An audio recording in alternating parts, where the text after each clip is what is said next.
या तड़फते रौंदे बेचारे बिना दवाई दे केह् करना, कुत्ता खाली ले पैसे।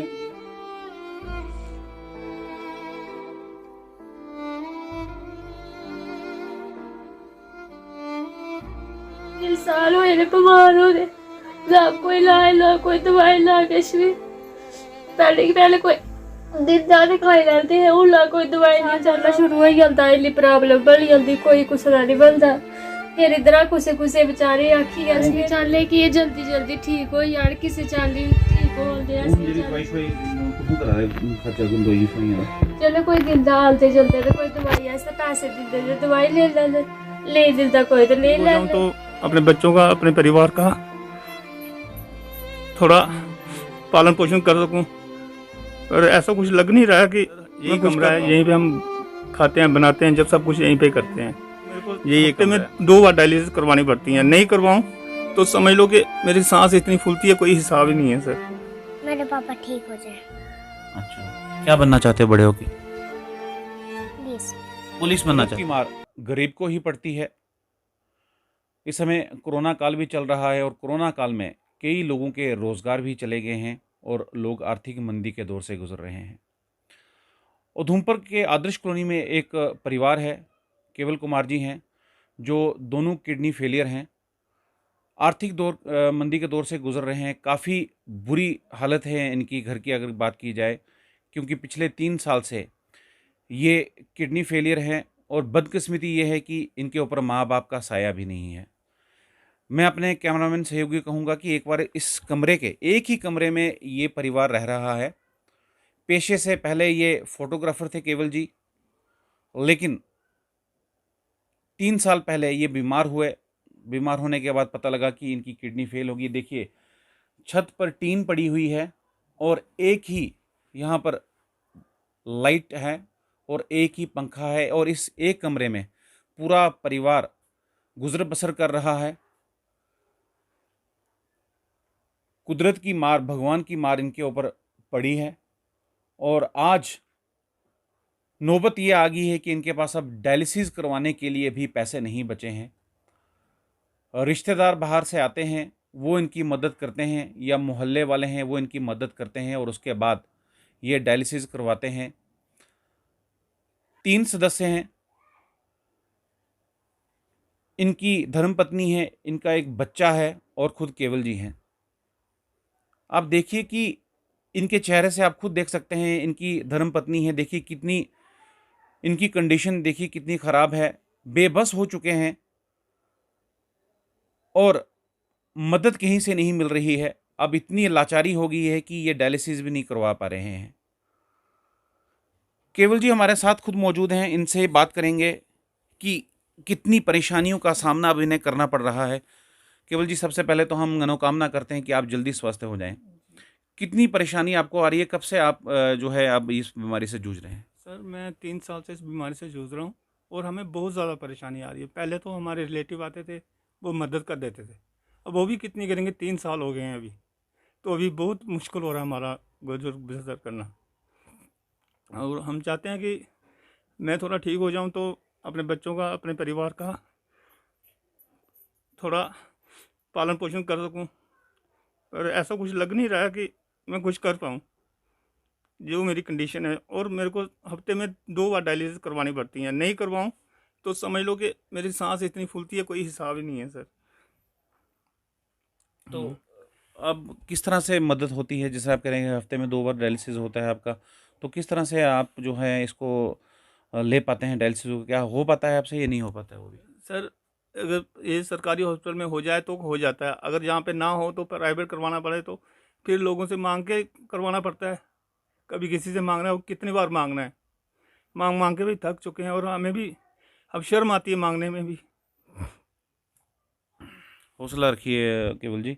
क्या इसी एक ही कमरे में आप अपनी ज़िंदगी व्यतीत कर रहे हैं? हाँ सर, यही कमरा है, यहीं पे हम खाते हैं बनाते हैं, जब सब कुछ यहीं पे करते हैं, यही एक कमरा है हमारे पास। तो क्या परिवार में कितने और सदस्य हैं आपके, कोई और? मैं हूँ, मेरी वाइफ है, मेरे ये बच्चा है और एक छोटा भाई है, वो भी किसी की दुकान पे काम करता है। काम चलेगा तो मिलेंगे पैसे, क्योंकि कोरोना काल चल रहा है, काम तो चल नहीं रहा है, तो बड़ी मुश्किल से हम अपना गुजारा कर पा रहे हैं। तो अभी कितना खर्चा बताया है? अगर आपको कुछ डॉक्टर से बात हुई है कि किडनी ट्रांसप्लांट हो जाएगा, या किसी से बात हुई है? हाँ सर, उन्होंने कोई 7-8 लाख रुपए बताया कि किडनी ट्रांसप्लांट होने के लिए। तो ये कहाँ कहाँ होगा आपका? क्यों, कौन से डॉक्टर, जम्मू में दिखा रहे हैं, कहाँ दिखा रहे हैं? ऐसे तो मैं पीजीआई में दिखा रहा था, तो अभी वहाँ पे बंद है, तो अभी मैं जम्मू में ही दिखा रहा हूँ जी। तो अब किससे कोई बात हुई है कि कोई आपका रिलेटिव को देने को तैयार है, या किस तरह से कोई बात हुई है आपकी? सर पहले तो मेरी मदर थी जो वो देने के लिए तैयार थे। अभी उनको 8 महीने हो गए उनकी डेथ हुए हुए। तो अभी की ये बात अच्छा। अपने रिलेटिव से बात की है, अगर किसी की मिलती होगी तो वो दे देंगे। अच्छा, माता जी उनका देहांत हो गया, पहले वो देने को तैयार थी। हाँ जी। देखिए माँ की ममता कितनी होती है। जब तक इनकी माता जी थी, 8 महीने पहले इनका देहांत हो गया इनकी माता जी का, और वो खुद किडनी देने को तैयार थी। लेकिन बदकिस्मती देखिए कि वो चल बसी, लेकिन उनकी ममता देखिए कि मरते दम तक यही कहती रही कि मैं अपनी किडनी दूंगी। अब इनकी इतनी हालत ख़राब हो चुकी है कि जिससे डायलिसिस नहीं मिलता है इन्हें, तो इन्हें जो सांस फूलने लगती है, पैसा इनके पास बचा नहीं है। अच्छा, ये बताइए मुझे कि घर का खर्चा कैसे चल रहा है? किस तरह से राशन जो है आप डेली बेसिस पे लेते हैं, और किस तरह से चल रहा है? सर वही मैंने बताया आपको कि कोई ना कोई आके दे जाता है तो हम अपना गुजारा कर लेते हैं। तो बस ऐसे ही हमारा सिस्टम चल रहा है। तो आयुष्मान कार्ड आपने बनाया था, उसका कुछ फ़ायदा मिल रहा है? सर उसका फ़ायदा सिर्फ यही है कि डायलिसिस होता है, कोई दवाई नहीं मिलती, कोई इंजेक्शन नहीं मिलता, कोई कुछ नहीं मिलता है। उसका खाली डायलिसिस हो रहा है बस। और डायलिसिस के काम में आ रहा है वो? हाँ बस।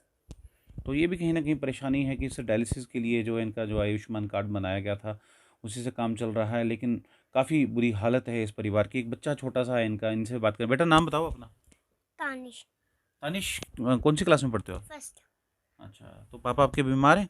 हाँ। क्या चाहते हो आप? मेरे पापा ठीक हो जाए अच्छा, क्या बनना चाहते हो बड़े होके? प्लीज़। पुलिस बनना चाहते हो? बहुत बढ़िया, बहुत बढ़िया। इनकी धर्मपत्नी है, क्योंकि घर का खर्चा यही चलाती हैं, घर यही देखती हैं। ये तो बोलने को तैयार नहीं है, लेकिन इनसे बात करेंगे। मैडम, किस तरह से आप व्यतीत कर रहे हैं अपना परिवार? ऐसे ही गुजारा कर रहे हैं, किसी किसी से मांग के करते हैं। फिर शर्म भी आती है, बोलते हैं भाई ये मांग के खाते हैं। क्या करना है, नहीं मिलता है कुछ भी खाने के लिए, नहीं मिलती है दवाई के लिए पैसे।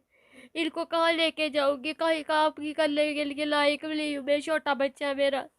तो कहीं जाती हूँ नहीं जा सकती हूँ, इनको छोड़ के कहाँ जाऊँ, इनके साथ रहना पड़ता है। ये कभी कभी जितने बीमार हो जाते हैं इधर से गाड़ी करके फिर हम जम्मू जाना पड़ता है, बोलते हैं इधर से रेफर कर दिया। फिर जब नगर जाते हैं उधर देखते ना ये कोई भी, फिर ऐसे ही रहते हैं बेचारे पड़े हुए। फिर डायलिसिस करवाने जाते हैं, वो भी हमारे पास कोई पैसा नहीं होता है करवाने के लिए। बड़ी मुश्किल है, क्या करें, कोई समझ नहीं आ रही है हमारे के लिए। परिवार बेबस है। जिस तरह से आप देख सकते हैं कि देखिए इनकी धर्मपत्नी है, कितना इनका रो रो के बुरा हाल है। वाकई में लाचार हैं ये, और खुद केवल जी भी अब बेबस हो चुके हैं। लेकिन हम भी अपने चैनल के माध्यम से ये अपील करते हैं कि बहुत सारी एनजीओज़ हैं, बहुत सारे ऐसे गैर सरकारी संगठन हैं जो ऐसे लोगों की मदद में आगे आते हैं। कृपा करके आगे आएँ, वॉलंटरी आगे आएँ। इस तरह से परिवार जिस तरह से जूझ रहा है, काफ़ी ज़्यादा परेशानियाँ इनको आ रही हैं। कहीं न कहीं उनका भी भला हो जाए। जिस तरह से 7 से 8 लाख रुपया जो है इसकी जो है किडनी ट्रांसप्लांट के लिए बताया गया है। लोग आगे आएँ। इस तरह से बहुत सारे ऐसे परिवार हैं जो इस तरह की जो कंडीशन से गुज़र रहे हैं। ख़ासकर जिस तरह से कोरोना हुआ है उसके बाद तो लोगों के जो है बिज़नेस भी चले गए हैं। ये फ़ोटोग्राफ़ी का कार्य करते थे, 3 साल से घर में हैं। माता-पिता का साया रहा नहीं है। पिता इनके 8 साल पहले चले गए, और माताजी इनकी 8 महीने पहले गुज़र गईं, और उनका ये कहना था कि मैं अपनी किडनी आपको दूँगी, लेकिन वो पहले ही चल बसीं। अब ये भी बेबस हो चुके हैं। परिवार काफ़ी आर्थिक मंदी के दौर से गुज़र रहा है। कृपा करके इनकी मदद करें। जो हमें देख रहे हैं वो एटलीस्ट इनकी मदद करें, क्योंकि परिवार आर्थिक मंदी के दौर से गुज़र रहा है। बेबस हो चुके हैं ये लोग। ऐसे लोगों की मदद की जाएगी तो वो भगवान की मदद होगी, वो भगवान भी देख रहा है। लेकिन इसके बीच मैं बता दूँ, काफ़ी ज़्यादा बुरी हालत है इनकी। कृपा करके इनकी मदद करें।